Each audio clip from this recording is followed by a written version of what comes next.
Hi, Internet. Is I once again to brace your little screen or computer or iPad, whatever you're watching this on. Is I'm Link Aaron. And it is review time. And review time is now, so we are doing a Quentin Tarantino movie because I think the only ones we've done so far are Django Unchained, the Kill Bill movies. Well, Kill Bill is technically one movie, and that's about it. But this one, while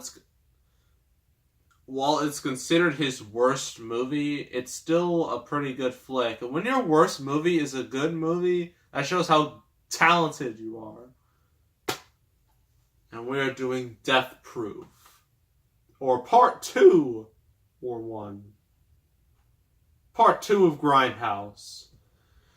So, and because I did Planet Terror over a year ago, it was one of my first reviews. I think it was in the first 20.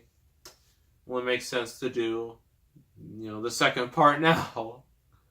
And originally, I didn't want to do this movie because, personally, it's not as good as Planet Terror. But eventually, I just decided to just get it and review it. And I did. So, you can read back. It's quite a long paragraph. You got it? Okay. So, director Quentin Tarantino delivers an adrenaline shot to the heart with Death Proof, a tribute to balls-out pedal-to-the metal car chases, featuring exhilarating high-speed action, jaw-dropping stunts, and some of the most quotable lines is Pulp Fiction. Death Proof goes faster and funnier than you thought possible, and then it goes further. So Kurt Russell, my man, Kurt Russell, this was before, Fast and the Furious and him being Ego and Guardians of the Galaxy Volume 2. This was before that. So Kurt Russell stars as a sociopathic stuntman Mike, that is his name, whose taste for stalking sexy young ladies gets him into big trouble when he tangles with the wrong gang of, I'm 18, most of you are 18, who cares, badass babes. Basically, our female heroines.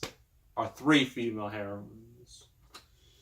Their confrontation escalates to a hair-raising 18-minute automobile duel with one of the girls strapped to the hood of a thundering Dodge Challenger that earns a place of honor among the great movie car chases. So yeah, that's basically the plot. You have Kurt Russell as stuntman Mike. He likes killing young ladies. He drags them. He doesn't really drag them. He lures them. That's a better word. Lures them to his car, which he is apparently custom built. Was what he called Death Proof, where basically he's fine in the car. Whoever is in the car with him, they're not fine. They're doomed. They're toast. They're gonna die. Hence the name Death Proof. It's proof for him, but death for everyone else. And so, yeah, in the beginning of the movie, you have our original, these, girls, they're kind of dumb. And for a while, you're starting to, get introduce yourself, to, the movie introduces itself, to Mike. You see how he acts. You see how the girls act. And it's quite long. It's quite a long build-up to the Death Proof part of the movie, where this car comes in handy. And he lures one of the girls to his car, and you see just in action as how safe he is and how unsafe his passenger is. And with the girl who's in the car, she pleads with him. She says, please stop the car. And then he stops it, but instead of, stopping like a normal person, he stops, he just slams on the brakes, and her head just, BAM! To, to the front of the car, just bam, her skull's busted, and you're just like, oh my, I was like, oh my gosh. It's brutal, it's quick, brutal, and instant kill. Eventually, he goes after the other ladies. They're driving, and he has a plan. He drives in front of them. He speeds up, but then he turns off the lights, and you're probably like, why did he turn off the lights? The girls are like rocking out, to this like old song, and like he pulls like something from like Burnout and just spins the car around, and the lights are still off, and then he just goes full speed ahead, straight that way. See, the girl's car's going this way, while Mike's car's going this way, so it's about to be a collision. And just about as he's about to collide with them, he turns on the lights, and then those girls just get murdered, just destroyed. One of them flies out the car. One of them just has glass all over them. The other, like, her leg was out and like out of the car, which is really problematic. I don't know why. I'll get to that later, because that's the thing that bugged me about the movie. Yeah, her leg just gets sliced off, just clean, just out there. And I could just, like the scene in question, like when this happened, I looked through the video, looked through the comment section, and you could just see all the comments like, my leg! The dude, Fred from SpongeBob. He had a whole episode dedicated to him, which is amazing. So, that happens. And then the final girl, she was the only one wearing a seatbelt, by the way. You think she'd be the most safe, but no, she got the worst death of them all. Like, the tire, like, the car was flying up. That tire hit her right in the face, and her face is just gone. And then Mike's car just spirals out of control, just flips everywhere, and you hear a Wilhelm scream. And that's how that ends. And eventually we meet our real protagonist. And they're just driving around. They meet Mike. Mike is a bit, a creep, as you would expect. I mean, he literally lures young women and kills them in his car, his death-proof car. But these women are not the same ones he killed. They are a lot more independent. They're a lot, tougher than, they look. And, like, they're just, like, having some fun. One of them decides, hey, I'm gonna tie you, like, to the car. That should be fun. But the stuntman Mike's just like, it's my opportunity. And then the 18-minute car chase happens. And it's quite impressive. Considering, like, the person who is, on the car, who is, stunt double, she plays herself. Yeah, like, the stunt double plays herself. Like, that's amazing. And yeah, it's actually pretty cool. And, yeah. So, and then eventually leads to, like, they get their revenge on Mike, they crash his car, they beat him up, punch, punch, punch, punch, punch, punch, punch, punch, punch, kick. They're like, yay! And then the most abrupt ending ever. It just says the end. And I'm like, that's great. Pros and cons. Let's just start with the cons. This can be a massive con to a lot of people. But the end, like the beginning, is extremely long. Longer than you think. It takes up like, I don't even know. This movie's like, close to 2 hours. It takes up like 40 minutes. Some of you might think that's just absurd. That's actually like 40, 50 minutes. That's just absurd. Personally, I didn't mind because the movie was trying to build it up. It makes like you want to hate these girls because they're like super unsympathetic. You don't care about them. Like they just have like they're kind of dumb. They're just characters you want to see die, and you're just waiting and waiting and waiting. When that finally happens, it's just so satisfying. That's what the movie did. But it can be very long for some people.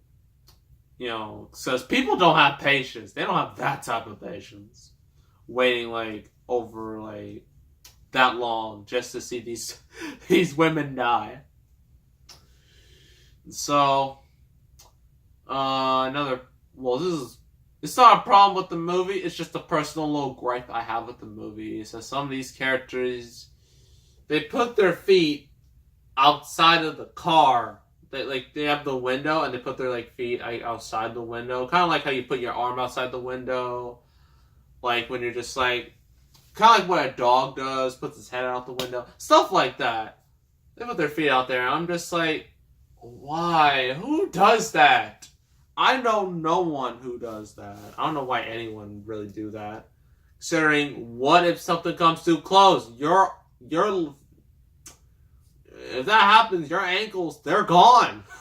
That's what happened to the chick in this movie. Like, she had like her foot out the window. And then you're just like, oh, come on. Why would you do that? And you're just thinking, something's going to happen to that leg. Something's going to happen to that leg. In the beginning of the movie, I was actually thinking about that, because this is the first time I saw the movie. I was just like, something's going to happen, something's going to happen, something's going to happen. And then when it happens, I'm just like, man, that is brutality right there. But yeah, and also like the second part of the movie where we get our new protagonist. One of them is sleeping, puts her feet outside the window. She's not even wearing socks or anything, just bare feet outside the window. So Mike decides to be an absolute creep, perv. Some of you might be grossed out. Some of you might click off this video because this is getting really nasty. It's not. It is nasty. Either way.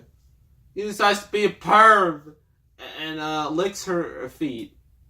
No, this is not a fetish video. This is not a fetish video. But he does that just to be a really hateable guy. A really unlikable guy, which is what the movie was, supposed to do. So yeah, that's just a tiny personal gripe. Just people who do that, please stop doing that. It's not safe. And it's just stupid. I know in a car, I drive all the time. In a car, you don't have much leg room. I get that. But do you have to go to that extreme? It's really not necessary.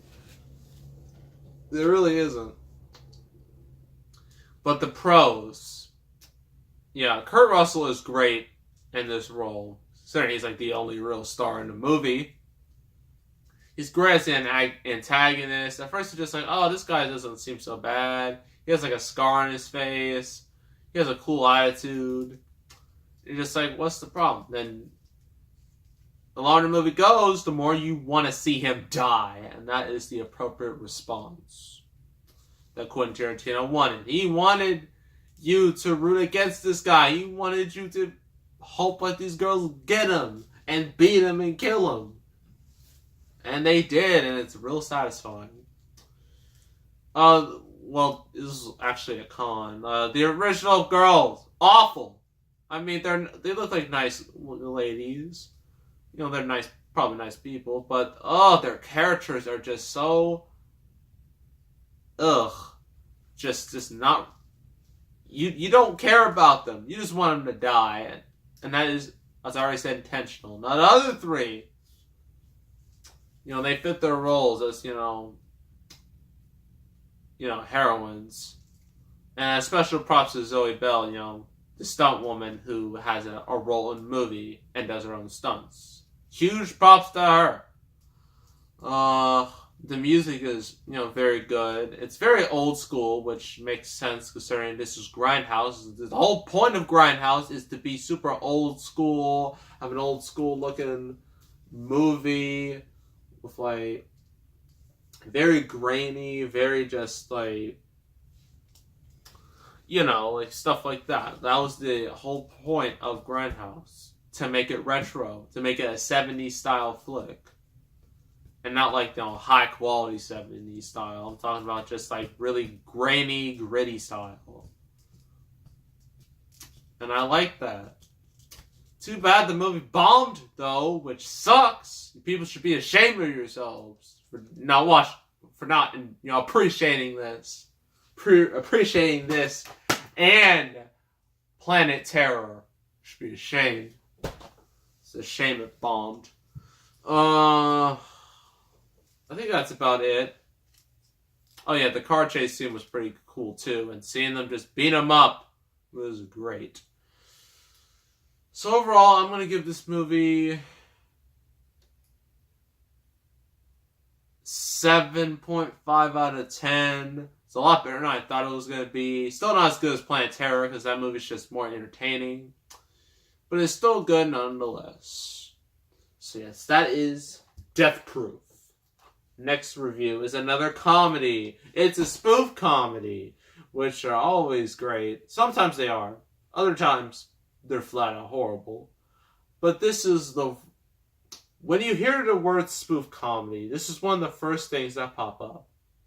Scary movie. We're doing the first. The best one.